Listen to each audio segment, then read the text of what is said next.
It's time for Losses Above Replacement, the best baseball podcast to grace your ears, with your hosts, Alex.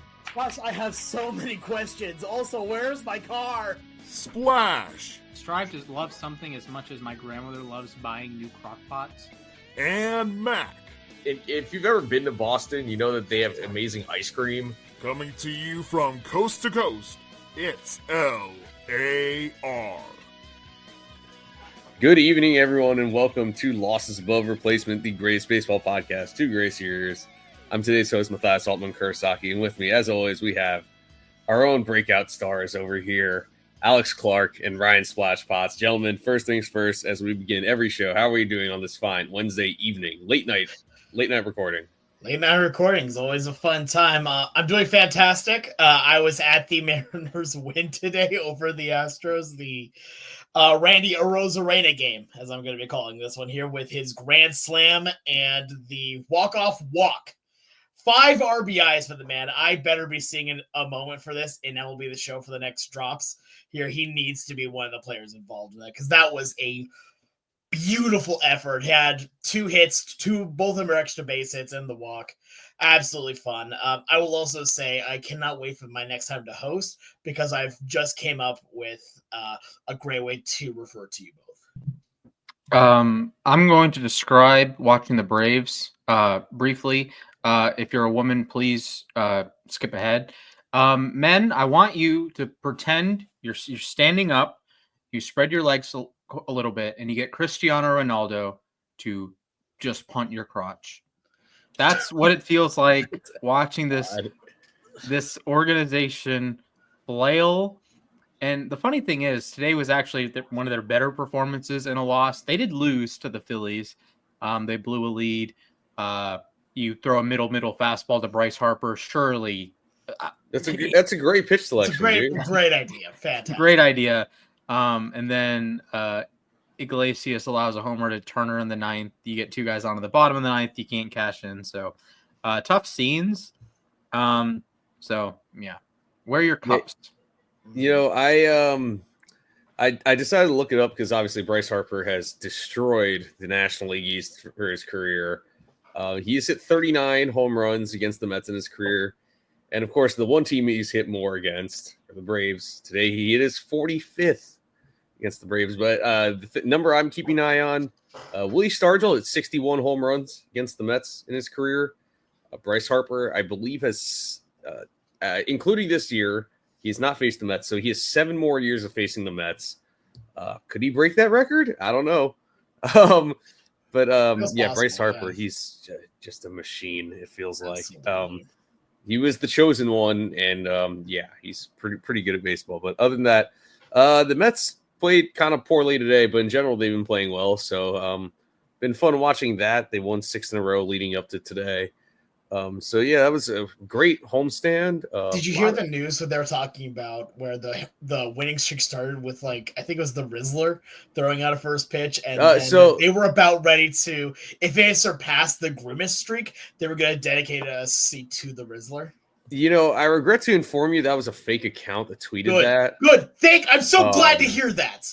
I'm so glad to hear that, because I hate the fact that I already had used that term on a podcast. That means it is now published work of me now saying that word. You know, so actually it was in the series finale against the Blue Jays that he threw out the first pitch, and then they were showing him on screen, and I was watching with my parents, and I did a really poor job of explaining who he is and why he's famous. Look, I don't even know why that guy's famous. I can't either. Yeah. I could not for the life of me. Something Costco. Yeah, I could not for the life of me explain to you how the Costco guys got famous or how the Rizzler got famous, whatever. Because at one point also they were describing Gary Cohen having Riz, and I was like, I don't know how to explain Riz properly. Sorry, guys. The old way of doing it. It's short for charisma. Yes, it is. Yeah, that's the only way that we can describe it to anybody that's above the age of 14. Yeah, exactly. So, yeah, that was some tidbits from this opening homestand in Flushing, which included 3 crowds of at least 35,000 fans and a record-setting 121,000 over the weekend. which is great. It means the fans are excited, which is awesome. I did not get to any games yet, but I will be going next week. My sister's coming to town. It was her birthday today, and my birthday is next Friday. So my birthday was yesterday. Exactly. So lots of April birthdays, I guess. So many LAR related birthdays. Yeah. They're in town on my birthday, so I will be going to that before flying to San Antonio the next week. But yeah, we did get some pretty big news. I referred to that series against the Blue Jays, and Vladimir Guerrero Jr. actually got cheered by the Mets fans on Friday afternoon during the introductions at home opener. And then late Sunday night, after that series is over, it was announced that he agreed to a 14-year, $500 million contract with the Blue Jays. Toronto finally locks up their guy. He's a native Canadian, born in Montreal. Now he'll be I think will lock him up for the rest of his career. It's definitely a lifer deal, yeah, which is awesome. I mean, you don't get a lot of there aren't a lot of guys from Canada who stick with the Blue Jays for that long. So this is a really special deal, I think. Includes a $325 million signing bonus. So what is your guys' reaction? It kind of caught me off guard. I wasn't really expecting it. I thought he would hit free agency, but what do you guys think about this Guerrero contract? I'm so happy that it happened. Legitimately, like, I was with you that I didn't know if it was, but every part of me wanted it to happen. Yes, I know there was talks that, he would go to a bunch of different other places.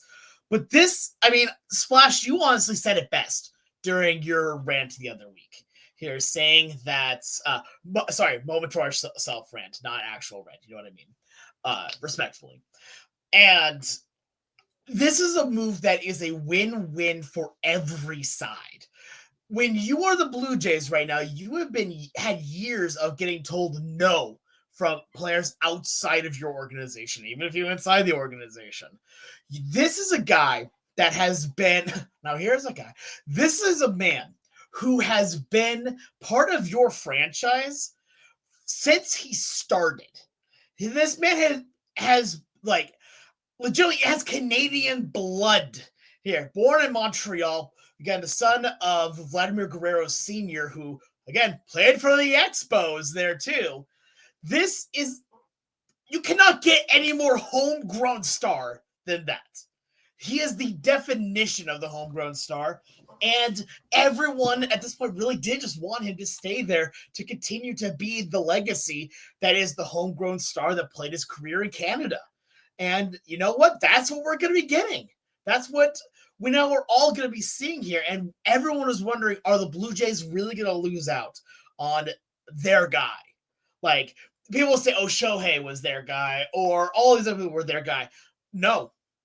Who's their guy? It's Vladdy. Vladdy's been their guy since day one. When he made his debut, it was basically a holiday over there. Like, I still remember MLB The Show just went absolutely nuts when he debuted here with all the different content upgrades and all that.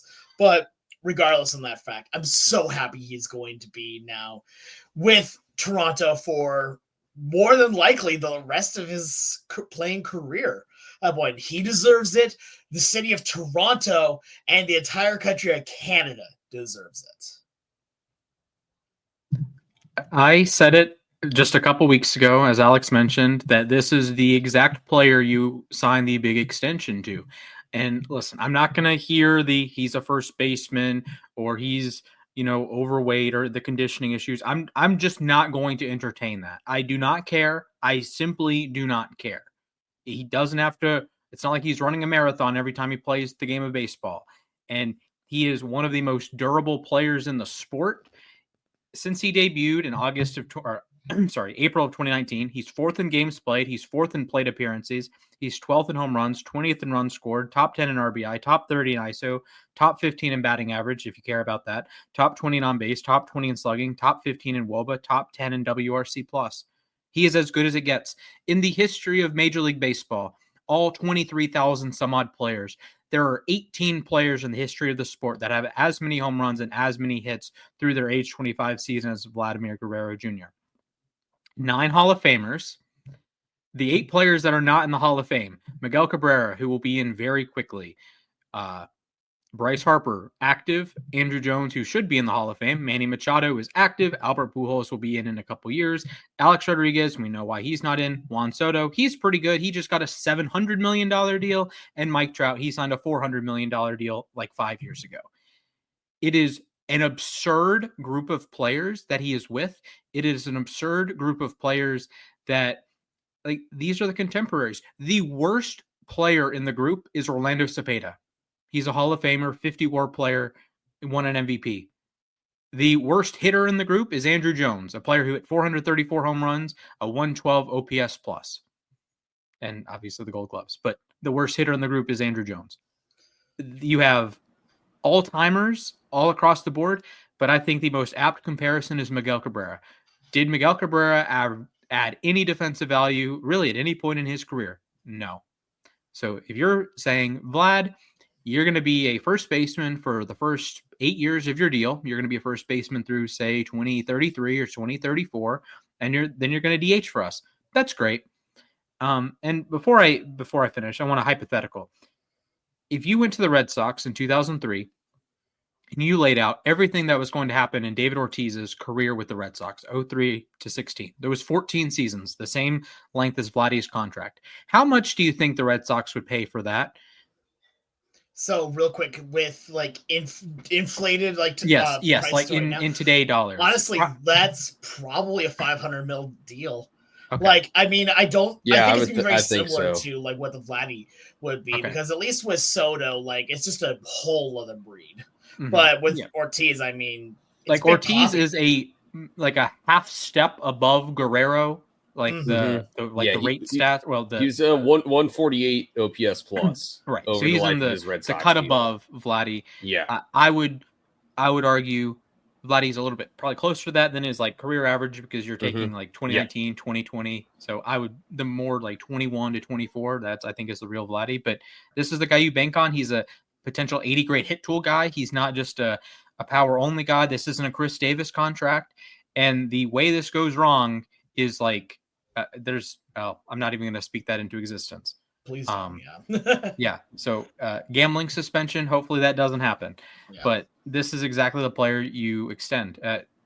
There are not, like I said before, there are 18 players ever that have started this well, and there are a slew of Hall of Famers. In 20 years, it'll be 17 Hall of Famers and Alex Rodriguez. Yeah, and really, I'll say the reason why it kind of took me by surprise is that I'm not sold on the Blue Jays yet. And I don't know if Vladimir Guerrero Jr. is also, sold on the Blue Jays. So I was thinking, yes, you could lock him up now, but realistically, when's the next time the Blue Jays are going to be a serious contender? And yes, they're off to a solid start this year, but I don't think this is their year at all. Bo Bichette is... Well, I guess he was a co-star, is destined for free agency, it seems. I don't see him sticking around. Yeah. They don't really have much of a core there. But now you have a building block. Like, that is your franchise player. You are not going to be trading him. It was easy for people to call him overrated when he first came up, or overrated because he didn't have a 166 WRC plus again after 2021. Well, he got 165 in 2024. It's almost like people forgot how great of a hitter this guy is. And he's literally the son of a Hall of Famer, a guy who batted 318 for his career. He isn't off to like a fast start or anything, but this is a great hitter here. And like you were saying, Splash, I don't really care that much that he's not a great first baseman. Like, yes, he actually does have a Gold Glove, worth pointing out. But he's a great hitter. I think you're going to get a guy who's, 40 to 50 to 60% better than league average every year. He'll hit anywhere between 30 and 40 home runs, drive in around 100. And he'll be batting in the middle of your lineup for, I think, basically the duration of the contract. You worry about the back half of the deal when you get there. But now you have a 26-year-old who is an absolute masher, and he is going to be the focal point of your roster for years to come. Yeah, and one more thing I want to add on with this as well. To kind of bring it as well to like my Mariners for a second here. The Mariners just extended Cal Raleigh, right? If you extend the player that your team is based around, that the fan base is based around, you're going to sell more tickets. You're going to get more in merchandise. And on top of it, if players see that ownership is going to treat the players right and be well by them, that's going to bring in even more free agents, more other players. This is a good deal all the way around. And kind of like what you were saying with that he was overrated on this when he started, and now he's kind of there. I feel like he's getting a little bit of the Bryce Harper treatment. I'm glad you brought up his name, to where he started out extremely overrated here with a lot of, and to the point where now people forget that he is that good, that he is actually playing at that level. And I love that you brought up the Miguel Cabrera comparison as well. Nobody, like whenever you talk about Miguel Cabrera, you don't talk about his defense. The only thing you may talk about with the defense is that it was kind of a nightmare putting it back at third. But that's not even on him. That was on, they wanted to try something out here. And to be fair, I don't think any of us hold that against him. We know Miguel Cabrera for being one of the best pure hitters the game has ever seen. We are going, right now, we are on this trajectory. Not just this could have. We're on the trajectory that Vladimir Guerrero Jr. could be one of the greatest Canadian hitters of all time here. And putting that a little bit forward, one of the best the game has seen if he continues on this pace. And now that he has the contract here, he's going to feel a lot more comfortable too. Because now he doesn't have to worry about playing for that anymore. He knows his spot is secure. He knows that he's going to go to the ballpark every day. No, he's probably batting third or fourth in the lineup. Here, it's going to be probably at first base every now and again, maybe a DH day. What more do you want as a player? You're getting your bag. Also, by the way, the $325 million signing bonus spread over the 14 years. Not going to gloss over that one, really. Right? Please don't gloss over that, because that's insane, too. When I first saw it, I thought that was all at once, and I'm like, there's not that much money in Canada to get that in there. Yeah, no. Thank you. Yeah, do your taxes, everybody. Thank you. Okay, I have a question for you guys, but first I'm going to preface this statement. So OPS plus through their age 25 season. Miguel Cabrera, 140. Bryce Harper, 139. Vlad Jr., 137. Just prefacing that. Mm-hmm. Vlad Sr. ended with 59.9 baseball reference WAR. Vlad is at 21.7. Over 15 seasons, so the rest of this season and the next 14, Vlad would have to average a little over 2.5 WAR per season to pass his dad. Does Vlad Jr. surpass Vlad Sr. in WAR? Absolutely. I think he does, actually. When you put it that way, yes. I think that's crazy just because I do think that Vlad Sr. was a little more, this is going to sound weird, more of a versatile player just because he played the outfield and had that cannon of an arm. He was also really fast. Yeah, he was also really fast. Whereas Vlad does one thing. It's called hit nuke and hit ball hard all over the field. Yeah, it's crazy though, because Vlad Sr. wasn't actually that good of a fielder. He just had a really strong arm. Oh, yeah, no, I know he wasn't a good fielder, but he had the fear stats, remember? He created the fear stats. He had one of the best arms I've ever seen. It was crazy. All right, two more questions. So Vlad Sr. ended with 449 home runs.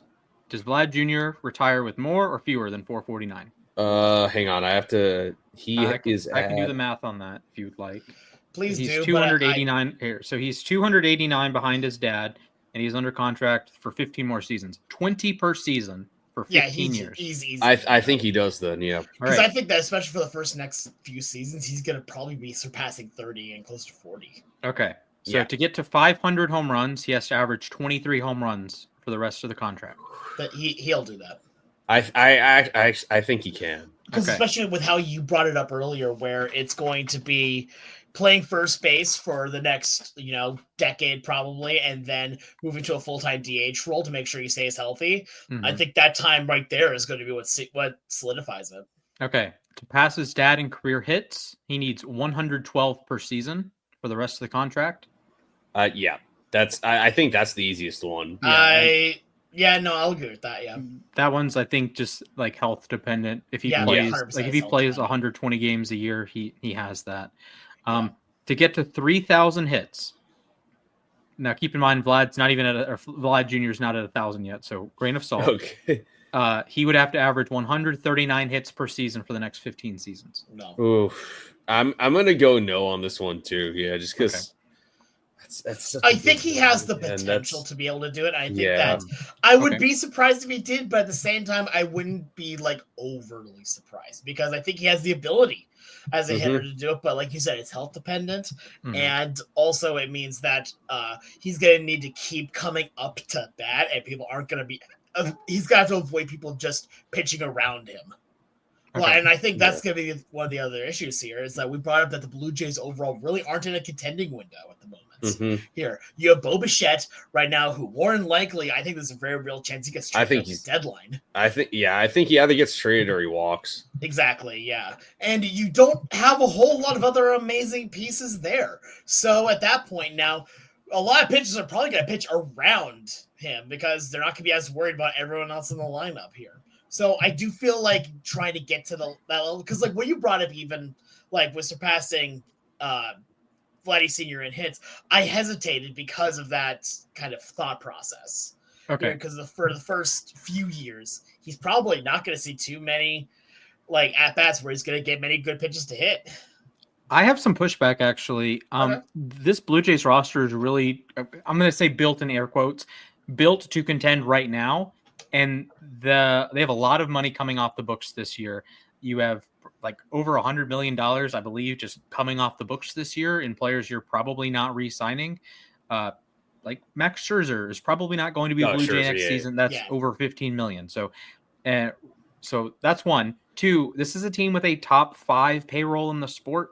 What do we think that they can like maintain that? I think they can. The Rogers Communications is gigantic. I'm not saying they're Steve Cohen. I'm not saying they're the Guggenheim Group, but I think they can be in that like 4 to 7 range with where the Phillies are most of the years, where the Braves are most seasons, where the Cubs are, where the Red Sox should be, maybe a little bit behind the Yankees. So I could see the Blue Jays continuing to have a high payroll and adding stars with Vlad. And it's one thing to just say that, it's another thing for them to take the money. I agree with that. So they didn't get Ohtani, they didn't get Soto. I get it. They actually have to land someone. That's the thing. Yeah. So you have the cornerstone in Vlad, so maybe that helps. But they have gone out. They got Marcus Semien. Remember in 2020 or 2021, he was unbelievable.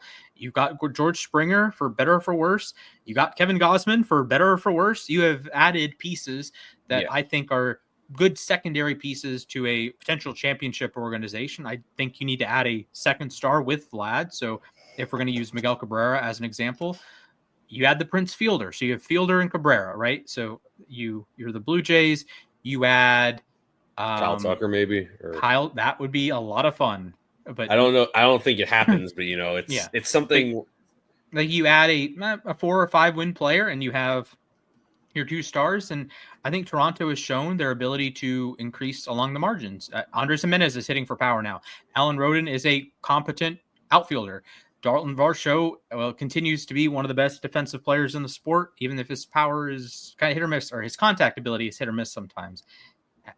And you Alejandro Kirk has developed into probably the best catcher of the original 3 that they had with Moreno and Jansen. Yep. So I think there's something to be said. I think Toronto will be competitive, and they have the money to spend to continue to be competitive and to sort of push along here. And like the Phillies have added Bryce Harper and continued to build around him. The Astros had a higher payroll with the years when they build around Altuve, and they had their they go get Justin Verlander. So I trust the Blue Jays a little bit more, I would say. Yeah, I will say that not this offseason, the following offseason, they'll have Gausman and Springer coming off the books, which again will give them more flexibility. They really just need to work on actually like getting someone to sign with That's them. always going to be the tough part, is that they were the runner-ups for feels like everybody. Yeah. And they did land Santander. They landed Jeff Hoffman after 2 failed physicals, but they can get there. And I will say I was in Buffalo for Vladdy's first start in AAA in 2018, and there was one reason that stadium was packed that afternoon. It was a Thursday afternoon in the summer, and big crowd in Buffalo that day. But I wanted to see the star. Yeah. Okay. I have one more thing. You can break up Miguel Cabrera's career into 3 parts. You have the Florida part and the first 2 years in the Detroit part. His first 7 seasons. Vlad's in his 7th season now. The OPS plus is similar: 137 for Vlad, 141 for Miguel Cabrera. Then Cabrera's second part, 2010 to 2016, 7 All-Stars, the 2 MVPs, 4 batting titles, 2 OPS plus titles. Like the Miguel Cabrera we know and love, 44 homers in a season, etc. Yeah. And then the last chunk is 94 OPS plus. Not great because he's a first base and a DH, so he did accrue negative WAR. But this is when he got 3,000 hits. He hit his 500th home run. He solidified himself as a Hall of Famer with the counting stats. Of course, if he retired in 2016, he would have been a Hall of Famer. I would imagine it would have been a Hall of Famer just easy. Easily, 100%. Like he would have been like near a 70 WAR player. So I think it's important that we can draw this parallel to Cabrera, a player we saw with our own eyes, who through 7 seasons is comparable. The only difference is that Miguel Cabrera won a World Series in 2003. As a left fielder. Vlad doesn't have much playoff success to go on, 0 playoff wins. So I don't know. Maybe the best is yet to come for Vlad. Yeah, no, I'm really curious to see how the team develops around him, and B, how just can he take his game to that next level? Like you said, Cabrera was a great comparison. Cabrera didn't have a 160 OPS plus season until his second, his middle tenure. And my God, when then he did it. The best hitter in baseball. He did 178, 179, 164, 190, 150, 169. No, he was like a video game character. It's ridiculous. So here's one last thing before we move on to the next segment here. We talked about this here with a few other players here. I want to bring it up here with Vladdy then. Winning the MVP is a very hard thing to do. He's been in the runner-up position, not always number 1 and all that beforehand. But in the American League, it is extremely hard to win the MVP when you have guys like Aaron Judge in the American League. You have guys like Julio Rodriguez in the American League. I'm adding that in just to make myself feel better. But Bobby Witt, Gunnar Henderson. Yeah, Gunnar Henderson. Yeah, no, a billion other different names that we could put in here. How many MVPs does he win? And the other, I'm going to bring a really, in my opinion, hard question here.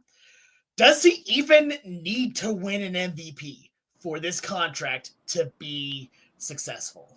I don't think he necessarily needs to win one. Thank you. Agreed. But I mean, as long as the numbers are there and the team succeeds, it'll be a successful contract. I see him probably winning 1, maybe 2. It's going to be, like you said, really, really difficult with the amount of young talent in the American League. That's already in the cases of Witt and J-Rod, they're already locked into contracts. So that's 2 more guys he's got to compete with. I don't know what's going to happen with Henderson, but yeah, I think he gets one. I hope he gets at least 1 because I think he truly does deserve it. I just wonder because that means that an arson judge has to do absolutely nothing with the Giants, and that's you don't. Oh wait, sorry, wrong judge. But and you then also have to basically, even if he does nothing, even if you have let's say a gambling suspension year for Aaron Judge, or we lose baseball for a year. No, I'm not even talking about that. I'm talking. Okay. What I'm saying. We don't have that. We have a gambling suspension for a year, but then you have to also then beat out all these other guys here that are really playing well. Like again, a Gunnar Anderson, a Bobby Witt, a Julio, all these other guys here. So again, winning an MVP is extremely hard, but I do think it's possible that, and I think you should get at least 1. Yeah, if the over/under is at 1.5. I think I'm safe with the under. Yeah. If the over/under is at 0.5, I think I might sprinkle a little on the over. his dad won an MVP. Not necessarily saying he's deserved it or not. That's a story for another episode. But yeah, I could see him. In 2021, he was right there. He was the best hitter in the American League. It just happened that the second best hitter also pitched. So as long as Ohtani's in the National League, I think it's on the table that I think Guerrero Judge and Guerrero and Vladdy need to send thank you cards to Ohtani for going to the National League. Yeah, just so they have a chance for MVPs. I think Judge would have won MVP last year. Again, that one last year I agree. agree. Judge set the bar. That's the thing, is that Judge, when he won in 22, set the bar of like what you have to do to beat a two-way player. Value is such a weird word. Yeah. But let us know what you think about the Vladimir Guerrero extension at LAR_baseball. I'm sure everyone has all sorts of opinions that we may disagree with. Anyways, let's move on. We're going to do a little 3 words only segment here. Number of hot starts, number of cold starts too around Major League Baseball that have surprised us. So let's start with a hot start that you guys believe in right now. Give me your 3 words only. I'll go to Alex here first. What are your three words to describe a team off to a good start that you believe in? So I have to believe in them. Okay, that gets rid of what I wanted to do. Dang it, because I was gonna just talk bad about the Angels. But no, let's see. Who do you believe in? I believe in, yeah. Okay, then I'm gonna have to pivot here then just a little bit. Okay, this is not gonna be with a specific team. This is gonna be with a specific player. That at the very least. Right, that works. And that is Polanco, get healthy. Because we've seen when he's playing exceptionally well. The problem is he has a sore knee, and that means that he can't hit righty anymore. He can only hit lefty. Only hitting lefty, he still is batting about 450 on the year so far. I get small sample size. Still very, very good, and this is what we're expecting to see from Polanco last year. Now, get the knee healthy, so you can play him in the field or DH, whatever you need to be, and just have him in the lineup almost every single game. He is your offense. He's been on fire. Let him cook. All right, Splash, who do you believe in? All right, fellas. The hot start that I believe in, the San Francisco Giants. They are not actually doing it with the crazy position player core that you might expect. They've, brought in the likes of Willie Adames in recent years, and they extended Matt Chapman, and Young-Hoo Lee is there. But they've really been able to pitch this season, which I find quite encouraging. Through Tuesday's games, they had a 151 ERA plus as a staff. Logan Webb dealing, he's going 7 innings every start. Jordan Hicks has looked okay. Robbie Ray has looked okay. Landon Roop has looked okay. Justin Verlander has not quite looked okay. He did have a start in Cincinnati, so I'll give him a pass there. And this bullpen is electric. They said on Rates and Barrels, it was like pitching against a clock face, that you are just, if you're a hitter facing this Giants bullpen, you could face a arm that moves anywhere from overhand on the right side, 3/4 right side, sidearm right side, sidearm left side, 3/4 left side, everywhere on the clock. And then, of course, you have the Tyler Rogers of it all, who's throwing from darn near his pelvic region. It's just uncanny. The hitting core is not quite hitting, and that is what gives me some confidence that this Giants start is legit, because they're not like getting fluky. It's not like their offense is crazy and the pitching is crazy and one of them is going to go back to earth. Like Willie Adames has a 44 OPS plus. Tyler Fitzgerald is not hitting. Lamont Wade has a 34 OPS plus. That's just weird. Patrick Bailey, he's not going to be like a 100 guy, but he might be an 80 guy. Well, he's at 35. Matt Chapman is hitting a little bit. Elliot Ramos is hitting a little bit. Young-Hoo Lee leads the majors in doubles. That's exciting. Mike Yastrzemski just walked it off into McCovey Cove today. So the Giants are off to a 9-3 start. You love to see that. They swept the Mariners. Wilmer Flores is hitting again. I think it's a really talented team, and they're all playing well, and they're off to a hot start. And they need that hot start when the Dodgers are in the division, the Padres are in the division, and I think the Diamondbacks can turn it around. They've had a little hot and cold start so far. Yeah, so I mean, and I'm going to follow you up right here. My 3 words were they are Giants. I think this is a team I believe in. I know I said they were going to come in fourth place in the division, but that's mainly just because that division's really good. But they're averaging, despite their weak start offensively from many of their players. I mean, entering today, only a team OPS of 665. They're averaging nearly 5 runs per game. 57 runs through 12 games. Mike Yastrzemski with the walk-off splash hit, which, by the way, he has 3 of the 5 walk-off splashes ever. The only other people being Brandon Crawford and Barry Bonds. It's an elite group, and also that pitching staff, like you were saying about the bullpen. Ryan Walker is on my fantasy team. Really happy with that.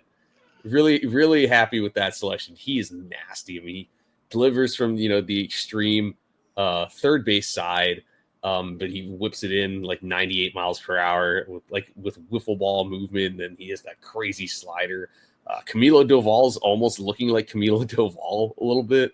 It's still kind of scary when he comes in, but I think now that he's not the closer, he's sort of working as a setup man. He can be really good. Tyler Rogers, I'm a huge Tyler Rogers believer. Big fan of Submariners, and he's pretty darn good, I'd say.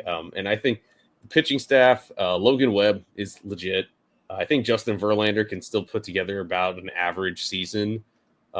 He's nearing the end of the rope, but we'll see. I'm curious to see if Robbie Ray can keep pitching well. He's given up 3 home runs already, though, which is kind of concerning. But and then there's Jordan Hicks. I think Jordan Hicks, second year as a starter, he could be all right. I also think he could be a great reliever. So yeah, Giants. I'm really believing in the Giants right now. I still think the Hicks should go back to being a reliever. Don't get it wrong. He's a good starter. He's all right, but Jordan Hicks as a closer / setup man really was nasty. Yeah. And I'm seeing it with Clay Holmes right now. There are a lot of growing pains when you're going from being a reliever to being a starter, but that's becoming a more common trend now. But anyways, let's move on. A lot of cold starts too. So I'll go to Splash here first. Which cold start, give me your 3 words, concerns you the most? All right. What cold start concerns me the most? Birds can't pitch. I think the Orioles are in massive trouble here. Grace Rodriguez is out. What's his name? Bradish is out. Charlie Morton is 40. For a year, I think. Sagano is 35 and is pitching in his first big league ball. And like the position player core, it's great. It's great. Phenomenal. A+. But you need to be able to pitch, and they have not been able to pitch. 97 ERA+, below average. Zach Eflin is on the shelf right now as well. Charlie Morton has already allowed 13 runs. Cade Povich has already allowed 18 hits. Why do those numbers matter? They are the worst in the American League. Dean Kramer has allowed 7 runs already.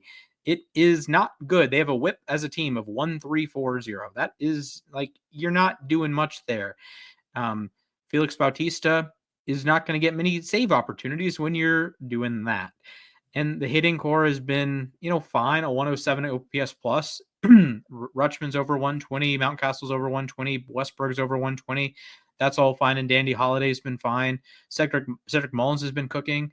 But you're going to be without Colton Cowser for a little while here. You're just mixing Gunnar Henderson back into the fold. But really the issue is going to be pitching. And, Boston can pitch. The Yankees I think we'll end up with enough pitching. I trust the Yankees to pitch. I trust the Red Sox to pitch. Obviously, you trust the Rays to pitch, although I am interested to see how Steinbrenner Field plays as we get into the summer.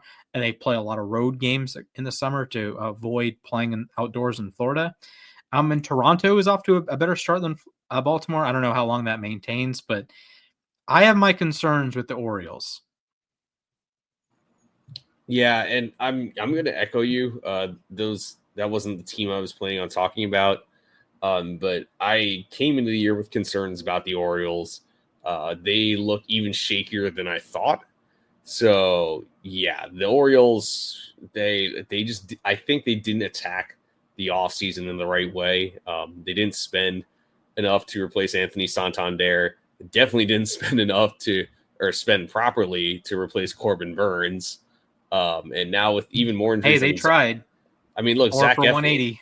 Yeah, they tried for Burns. Zach Eflin, their opening day starters hurt now too. Like, yeah. I hope the Orioles can turn it around because they have this amazing position player core. But wow. But Alex, let's go to you. Which cold start do you want to talk about? So I apologize for doubling up here on this with my home team, but the Mariners scare me on this. So 3 words are worst batting averages. So I understand batting averages and everything. I understand blah, blah, blah, blah, blah. One thing I do need to talk about, though. There are 3 teams currently in Major League Baseball in the year of our Lord right now, 2025, that have a batting average lower than the Mendoza level. And that's not one player or 3 players. That's a team batting average. The Mariners are one of them at a 199. Do you want to know what the other 2 are? The other 2. The White Sox. The White Sox is 1 at 199. And there's only one other team that's worse, and it will shock you. It's the Texas Rangers at 198. I was expecting Ash, to be honest. Yeah.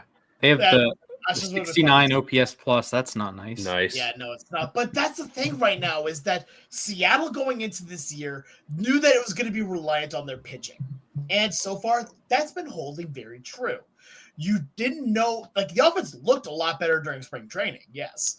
But you had question marks. Still a lot of question marks. And now you have even more with injuries, very serious injuries to Victor Robles and Ryan Bliss, who, by the way, it's always a very interesting thing when a rookie second baseman is being talked about on radio as the best defensive second baseman that we have had in the last decade plus. Even more than Cano. So, with that being said here, losing him really hurts to a torn bicep, more or less. And Victor Robles being hurt, making an incredible catch against the Giants. So, with both of them out, just to give a little bit more context here. Ryan Bliss here was batting at about 200 with an 80 OPS plus. That's not amazing. However, when you take a look at the rest of the team, that's higher than almost the rest of the entire team. And then you take a look at Victor Robles. Batting average was, what was it again? 273 with 12 hits here and an OPS of 624, mostly singles. I get that. Also had 3 stolen bases. Very, very fun. But that's the issue here. Right now, the pitching is good. Yes, I'm very concerned still about the bullpen, and that will get better once Brash comes back. But until then, you've got to figure out something with the offense here. Today was legitimately chaos ball incarnate. When you are down 5-0 going into the bottom of the 8th inning, that's scary. You don't think you're going to win that game. They won that game through the miracles of Randy Arozarena and Donovan Solano getting a base hit, thankfully. But as well as Miles Mastrobuoni, which is still a very fun name to say. So, look, I don't know how much I fully buy into this cold start, but the thing is, if you keep hitting anywhere near this level, there's a reason why you're tied with the White Sox in batting average.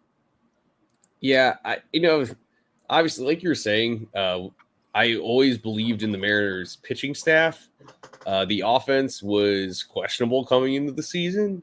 That being said, I think there have been some encouraging things. I know Julio was kind of in a slump coming into today, but I think Julio has looked much better this year than he did, early in the season last year.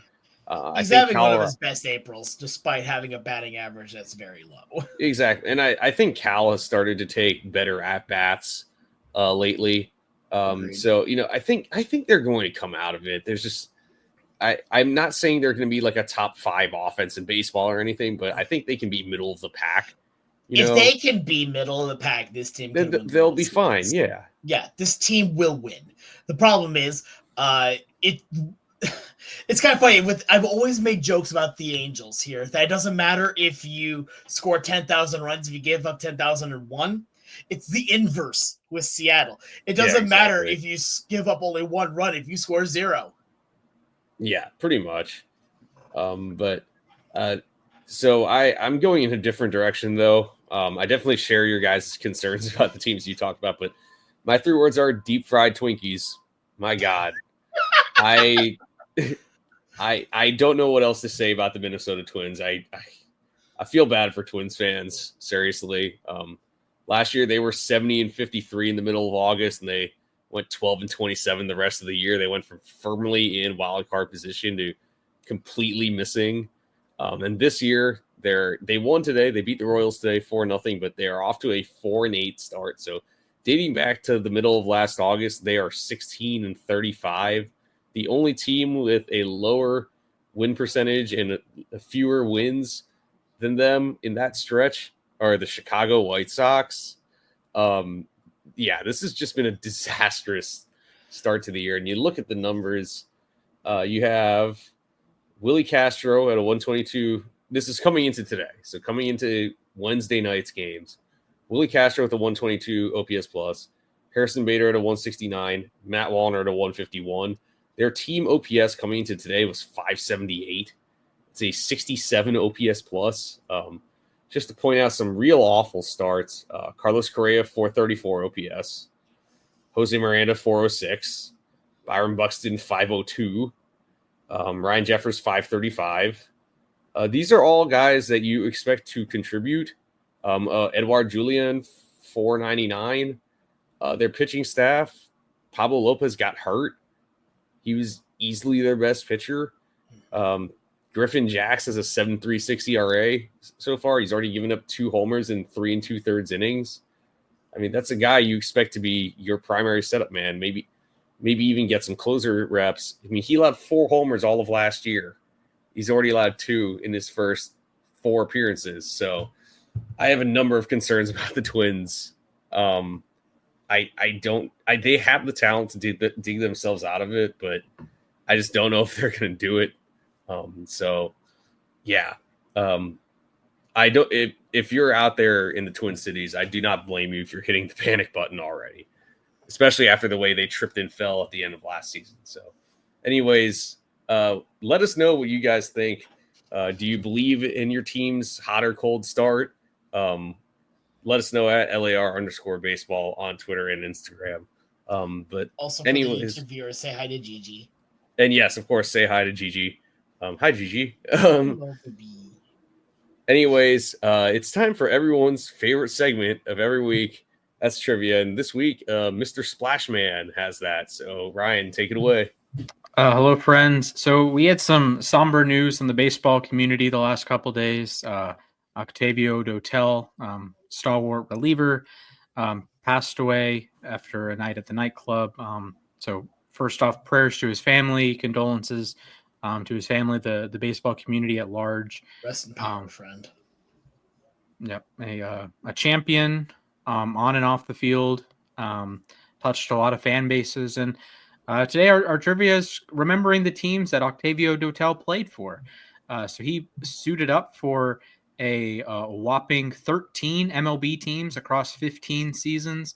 So, fellas, 3-strike system is in place. You have to tell me what teams he played for. So, Alex, please choose a number between 1 and 100. 24. Mac. 35. The correct answer is 51. Mac, you may go first. Let's go. All right, I'm going with the team he came up with, the New York Mets. The New York Metropolitans are correct. The Mets, baby. Let's talk about the Mets. All right, Alex. All right. I don't know many of these, so I'm just letting you know that right now. But the one I know for certain is the Detroit Tigers. Detroit basketball. It's actually baseball. Tigers is correct. All right. I'll go with the team the Mets traded him to, the Houston Astros. Astros, correct. That was his longest stint, 5 years with the Astros. Really good with the Astros. That was going to be my next thing, was the Astros. Alex. Okay, so now I'm going to be honest. Now it's shots in the dark. I'm going to go with the Phillies. The Philadelphia Phillies getting at you your first strike. Yeah, makes sense. All right, Mac. The Kansas City Royals. Kansas City Royals. That would be correct. 24 games. Alex. Okay, let's go with. Trying to remember back with some of these other ones here. I'm gonna go with Texas Rangers. Texas Rangers. That will be your second strike. Man, Right, I Matt. really swinging Man. and missing here. The Pittsburgh Pirates. Pittsburgh Pirates. He made 41 appearances. Let's go. Alex, Let's see if I completely sweep. your season is on the line, buddy. on. Marlins. The Oh, my Marlins would God. be incorrect, and that is a sweep for Man. McCorkle. Congratulations. Complete goose. Yeah, so- I mean, like I said, I know Dotel for two things. One, playing on the Tigers, and two, being on a lot of different teams. I just didn't know which ones they were. To be fair, you did take two of the ones that I was like, all right, they're my next kind of ideas. Those were the Astros and the Royals. So how many did we name? We named what? 4? you We named named a grand total of 5. 5. So in descending order of appearances, Astros, White Sox, Tigers, Athletics, Pirates, Blue Jays, Cardinals won the World Series, Mhm. Royals, Dodgers, and Mets tied at 19, Yankees, Braves, and Yankees. Rockies. Yeah. Okay. I knew. I kind of forgot about the Braves. I know that I knew that he played for the Yankees and for the Blue Jays and for the Cardinals. I knew he was a champion with the Cards. Mhm. I couldn't remember exactly if he was on the Dodgers, but I know that he had some time as a closer, I think, in Oakland and in Pittsburgh. Yep, 50 saves total through those two teams. And I believe he struck out like a ton of batters in Houston. Like he was a really good reliever in Houston. 11 Ks per 9 in Houston. That's nuts. Yeah, no, he was really good for a bit. Yeah, a tick over 11 with Houston, a tick below 11 for his career. Yeah. I think that's a great way to remember him. I'm He sorry was- I did your memory poorly.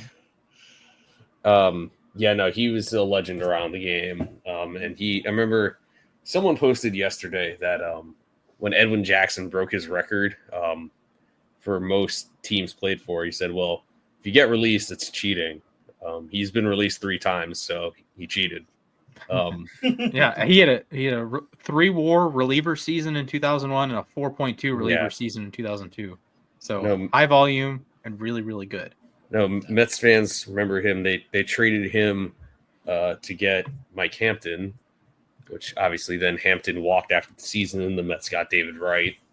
So he's a pretty consequential player in our franchise's history. And he was in the Carlos Beltran to the Astros trade. Exactly, he was. Vault did a lot of famous moves. Yes, Mark Stein was in that trade. John Buck, a trivia legend. John Buck, yes. Yeah. I know also that was traded to the Braves for Kyle Davies.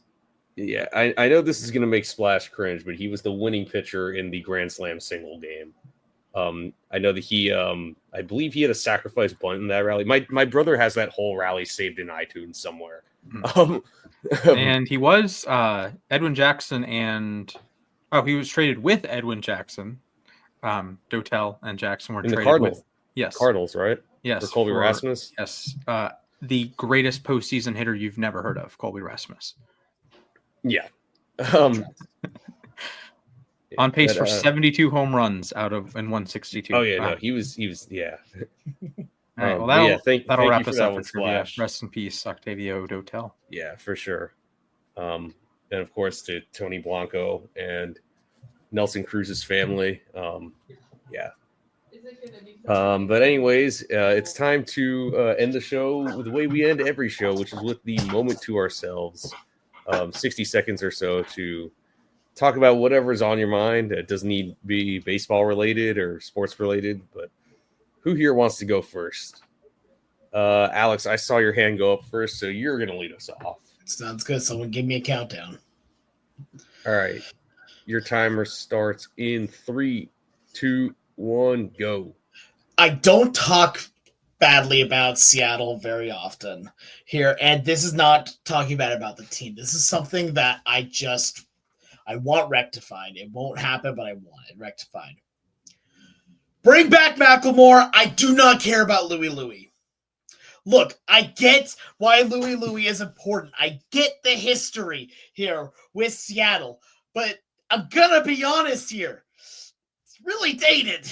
It's very, very, and it hasn't aged as well as something like Sweet Caroline has here with Boston. No, that didn't work here. You want to take a look at what did work for a while? When you went to Macklemore with Ceiling Can't Hold Us here, was the stadium was rocking. And this year, on opening day, when you pull out a remix of Louie Louie that puts just like "Let's Go Mariners" in it's like it doesn't work. I'm sorry, it does not work.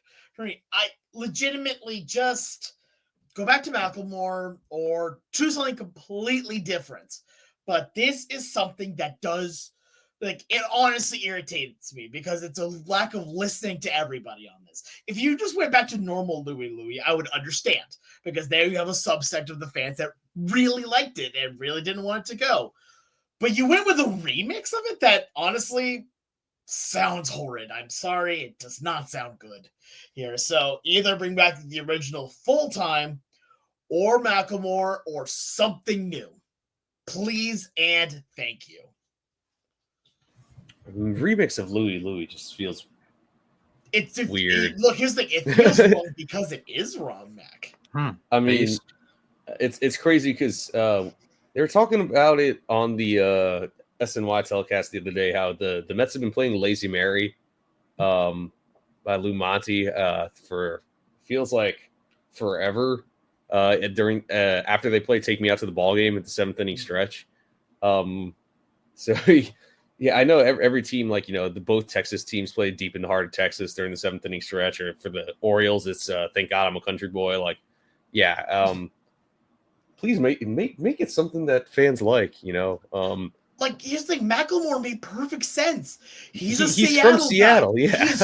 He is so intrinsically related to Seattle. I'm so proud to be a Seattle guy. And on top of it, just to add a little bit more onto it, when Dave Niehaus passed away, he made a song for Dave Niehaus. Exactly. Like, and that song, My Oh My, is still in my top 3 songs of all time. No, I will not explain. It is absolutely beautiful. Yeah, no, I've listened to it. It's really good. Yeah. Like the day that it came out, I was actually in high school. So again, aging myself here. Wow, you're old. Yes, I'm aware. I'm 31 now. Thank you for asking. But I was in high school and someone told me that the song exists after the first period. I missed the next 2 periods because I was weeping. I was like shook. I was shook. And because there was such a beautiful song in the wake of a true tragedy for Seattle. Yeah. So look, Macklemore has earned the rights to be part of that. I think so. So let him be part of it. Yeah, unless there's something we don't know about, like there's no reason. Like, honestly, the best case scenario here, and I'm sure he'd be absolutely down to do it, have Macklemore write a song specifically to be the 7th inning song here for Seattle. You have any idea how much he would absolutely love to be that related to his favorite team?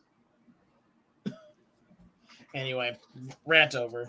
Yeah. All right, Splash. Do you sure want to? All right. Sure. I'll count you down. Give me 1 second. All right. All right. Your timer starts in 3, 2, 1, go. Hello. I would like to encourage all of you to go see Shohei Ohtani and James Wood play in person. Shohei is unbelievable. He is even better in person, believe it or not, than he is on the TV. And he's pretty incredible on TV. He had a 50-50 season last year, but just the physicality he plays with and that James Wood plays with is just absurd. It is ridiculous. James Wood was standing on second base. I went to the game Monday night, and James Wood was standing on second base. He's a clear foot taller than Mookie Betts. I'm about the same height, maybe a little bit taller than Mookie Betts. James Wood was a full foot taller. He just, just an absurd baseball shape. We talk about football players' shapes, the Tavon Austins of the world versus the Orlando Browns of the world. James Wood is his own baseball shape, just the long levers, the tools. Ohtani is very similar, just a little bit more filled out. highly recommend. I can't recommend it enough. A great game. Came down to the ninth inning. The Nats brought in Kyle Finnegan for a 5-out save. It worked for the Nationals. It did not work for the Braves when they tried a 5-out save with their closer. But just a lot of talent on display. You have Betts. There was no Freeman, but it's Betts, Ohtani, Teoscar. And then this Nationals team, there's a lot of talented young players. I mentioned Wood. I don't remember Abrams being in the lineup, but Cruz was in the lineup. Keber Ruiz is having a nice start to his season. So, and Mackenzie Gore is really, really good. Ohtani got him for a 2-run homer, but outside of that, Gore was excellent. And I think it's a not a great time to be a DC baseball fan because you're probably going to finish fourth, assuming the Braves get their head out of their buttocks. But that's a fun team, and they have some good food options. I posted pictures of the hot dogs I had on my Facebook page. Very good, and I like how the Nats have a taste of the majors section. So when the Dodgers are in town, they have an LA themed dog. In a couple weeks, when the Orioles are in town, they'll have a Baltimore themed dog. They'll have, when Seattle comes to town, a Seattle themed dog, Atlanta themed dog, Philly themed dog, whatever. It's the team they're facing. I think that's really cool how they do that. LA dog was pretty good, even though I was a little suspect with banana peppers and jalapenos, not usually into those. I liked it. Bacon wrapped hot dog, can't go wrong with that. So Nationals Park, you get a dub. Hopefully I'm back in 2 weeks. Is the LA dog just a hot dog with like $100 bills put around the edge and grilled in? Like they've grilled it like in gold leaf? That would be very expensive. It would be very expensive, but it would also be accurate. It probably wouldn't be good either. Exactly, it wouldn't. Yeah, probably not. But it would be accurate. The thing is, I've been to 2 games at Nationals Park, and I haven't explored the food. I feel like too much. I just came up with a really horrible joke on the same kind of lines, talking about the pitching for Baltimore being bad. Was the Baltimore dog like it looked cooked on the outside, but on the inside it was just mush? Ugh. Ew. Oh God. I mean that's enough, man. That is how they're. All right. I will say, I will not be silenced. They have they had like $25 crab cake nachos, and it's like a $20 crab cake nachos and like a $25 crab cake sandwich. So like on the scale of ballpark foods being expensive, that's way up there. But it sounded good. Maybe the next time I go, if I get like cheaper seats, we had really nice seats. Shout out to John. If I had like sat in the 400s or whatever and had like a $5 ticket or $10 ticket, maybe I get the more expensive food items. But the Nationals Park, you get a thumbs up for me. Metro Station, you also get a thumbs up for me. Yeah. I'm sure at some point I'll be back in DC. I've had great experiences there the 2 times I've gone. Hey, if you want to come down for Mets Nats, I can meet you there. Yeah, I've been trying. I might be going to Baltimore for Mets O's. I'll see. Fans want to know, when are we going to have an LAR IRL? Yes, we've had one previous meetup. It was at the College Football Hall of Fame. College Football Hall of Fame in of all Atlanta. Places. Yeah, not even baseball related. You guys were joyous. Yes. All right. Yeah. One of you count me down. All right, your time begins in 3, 2, 1, begin. Yeah, I need a second to talk about Brett Beatty. At this point, I don't know what to do with him. He's off to another rough start this year after he had a great spring training. And honestly, I don't know if a trip back to the minors would help him at all, because we've gone through the same song and dance the last 3 years, it feels like. At this point, maybe it's time to move on. Maybe it's time to convince some team to take him, because I think there is potential for him to become a good big leaguer. I just don't see it happening in New York right now. Jeff McNeil's going to be back soon, and Beatty does not have the defensive versatility that Luis Angel Acuna does. So if this is it, I mean, it's unfortunate because there's talent there. We've seen glimpses of it. I was really hoping this was the year that he would take advantage of that playing time and really start to turn the corner. But He cost the Mets a couple of runs today on defense, struck out a couple times. It's becoming frustrating, really. And I hope he figures it out, but starting to think his time has reached the end here in Flushing. So hopefully Brett Beatty gets it together. But until I see him really turn a corner, I think it might be time for him to find a new organization.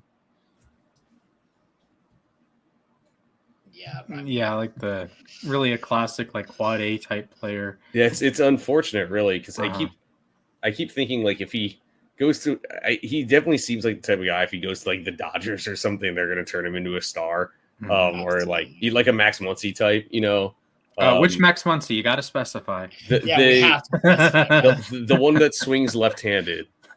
Okay. the one that was drafted by the A's. That doesn't help. No. It's like you have no idea how little that narrows it down. Yes, they have the same birthday. They have the same zodiac sign because they were born 12 years apart. They were both drafted by the A's. I think they both play third base. I guess A's Muncy's played some second too, but I know that Dodgers Muncy has played, I think, first, second, and third. Yeah, he played a little bit of first. Like I remember getting mad one year because his defensive metrics were a little bit better than Freddie's. Yeah. So I mean, that's a while ago. But I feel like first base was supposed to be his position, and then they signed Freeman, and it was like, well, he had the yips the other day. He had, I think, 2 throwing errors. He I know was playing a lot of second when he came up, and it was like, well, he's a natural first baseman, but he can move a little bit for a second baseman. Like, he was pretty good at first defensively. Yeah, no, he had a year that he flirted with a Gold Glove. Freddie Freeman is Freddie Freeman, though. Yeah. And I think with Beatty, I think he's the kind of player that would really benefit from expansion. Oh, yeah. So if 100%. MLB got to 32 teams and you add 52 MLB roster spots, so I'll just say 2 per team. I think you'd be a great pick for I think so. Say Nashville or Portland or Salt Lake City, whatever. It'd be a nice pick and just plug him in and give him 160 games. Like the A's strategy that you'll play Lawrence Butler, you'll play 2023 Esteury Ruiz. Now he's on the Dodgers. You'll play Jake Wilson this year, who's hitting 400, by the way. Yeah, no, he's I hope he continues. I wish he walked a little bit, but I get it. Yeah. Also, Luis Ariz struck out for the first time today on a pitch that hit him. Yeah. So I mean, truly beautiful. Just like Mac playing will be the show, man. Oh, come on, man. That's just no. That's a low blow, buddy. That's a low blow. I mean, look, I get it, but we got to keep the trash talking alive. Yada. I got to keep it alive until you get the PS5 so we can actually play. Exactly. But anyways, that does it for our show today. Thank you all for listening. Make sure to subscribe to us on YouTube and leave us a 5-star review on wherever you're listening, Spotify, Apple Podcasts, wherever. Make sure to follow us on Twitter at LAR_baseball. Follow us individually. Follow Alex at the Sports Guy 242. Follow Splash at Mr. Splashman 19. Follow myself at Mathias_A_K. You can find us on Instagram too at LAR_baseball. So make sure. Do all the good things.